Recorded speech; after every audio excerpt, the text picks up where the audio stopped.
Hello, everyone, and welcome back to the GSMC Fantasy Sports Podcast, brought to you as always by the GSMC Sports Network.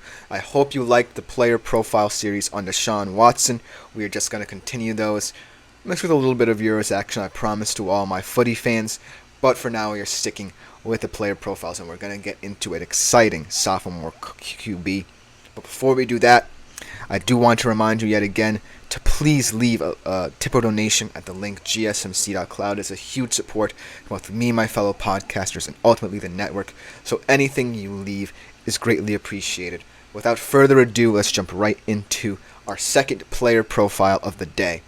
Like I said, we are going to stick on this screen to discuss a sophomore QB who has the chance to continue his historic rise to the league, and that is CJ Stroud. The thing I love about CJ Stroud is that when rookie quarterbacks come into the league, some of them let the league catch up to them. We saw with Bryce Young last year, where he didn't necessarily catch up to speed. Maybe it was due to his fate of circumstance with the Carolina Panthers, but usually when rookie quarterbacks come into the league, they either maintain some modicum of success, but ultimately don't sustain it, or they just fall flat on their face. CJ Stroud was neither of those. On a Houston Texans team with a new head coach, a young skill position core, and a defense that was also very young, and a defensive-minded coach, mind you, someone who said, I want to build to the defense. CJ Stroud had arguably the best rookie quarterback season we've probably ever seen in the history of the NFL. He set multiple records: most passing yards by a rookie, most passing yards in a single game by a rookie, and he led a Houston Texans team many projected to finish perhaps dead last in the AFC South, led them to a first-place finish in the AFC South, and a playoff victory. Now, the big thing about sophomore quarterbacks, let's transition from rookie to sophomore season, or their second season, is this so quote-unquote sophomore slump, where players who succeed somehow in the rookie seasons fail to replicate their heroics in their sophomore effort. But here's the thing about CJ Stroud. I think they built a culture and identity in Houston that can carry over to any area of the game that might be floundering. When CJ Stroud kind of met struggles throughout the season, where there were games where he still put up yards but he might have turned the ball over more, his defense bolstered him. And so that's why I think CJ Stroud is one of those sophomore quarterbacks set up for success. I don't think he will be a bust this year. Now let's just go over his fantasy stats from last year. Obviously, he doesn't have a full-on career we can call the numbers from, but last year, fantastic rookie season in terms of fantasy points.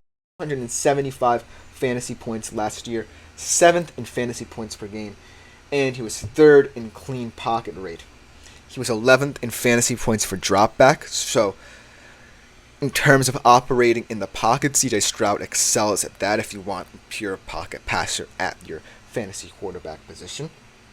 He had the 6th lowest turnover rate. That's highly important. Maybe that's one of those stats that might not carry over, but for a rookie, that's still very impressive for last season. In terms of where he ranked in the position, he was QB 12, so right in the middle to upper range of QB positioning in terms of fantasy and fantasy points per game. QB 15, though, in points per game.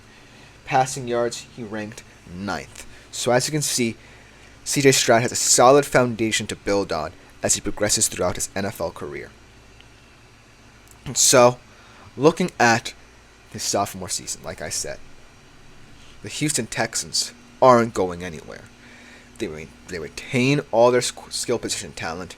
Nico Collins, probably going to become one of the most successful receivers over the next couple of years. Obviously a breakout season last year. You return Tank Dell from injury, who also looked like he was having a breakout year. You have Noah Brown, a promising young receiver. And you also have a guy in Dalton Schultz who's just a reliable tight end, a security blanket tight end, like I like to call them. So CJ Stroud definitely has the ability to maintain this level.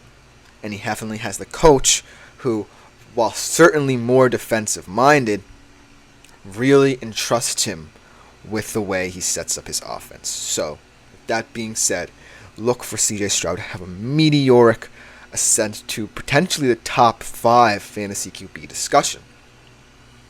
Here's where I think that CJ Stroud might fall flat, and that is the pressure. Last year, when pundits used to talk about CJ Stroud, they were just in awe of what he was able to do. They didn't think that a young rookie quarterback with an inexperienced skill position group and a new head coach could succeed. Now, this year, more than ever, the pressure is on him. And also, historically speaking, second-year quarterbacks who have had success in the league tend to get overvalued in fantasy. We've seen it with guys like Mahomes, although Mahomes is otherworldly, so he might not be the best example. But say a Justin Herbert, a Josh Allen, a Joe Burrow. These are guys who had that level of success early on, had the pressure on them, still are hearing about the pressure. And so CJ Stroud is going to have to learn to handle that. He certainly seems like a very calm and composed quarterback for his age. A lot of people, for him coming into college, worried about perhaps maybe the fact that he seemed a little unprepared for certain elements of the NFL style of play. But he did dispel those notions throughout the season. However, the Houston Texans right now are the hunted. They weren't expected to be the hunted going into last season. So everyone facing the Texans are going to give their best, and Houston has to accept that. Will CJ Stroud be able to dispel all the notions, shut out the white noise, and get back to being the Houston Texans quarterback who they can rely upon? Houston hasn't had this good a setup since, well, the guy who we discussed earlier in the show, in Deshaun Watson. In order for CJ Stroud to be able to do that, he kind of has to perform like Deshaun Watson did in Houston. Deshaun Watson was a guy who beat his own drum. And I don't think D'Amico Ryans will let him run completely free, or Bobby Slovic, who is the offensive coordinator. But CJ Stroud has to play within himself. Obviously, there might be some changes to how the offense is set up. Maybe because they can trust now that CJ Stroud can throw the ball accurately in third down situations, they let him throw a little bit in early down situations. Who knows?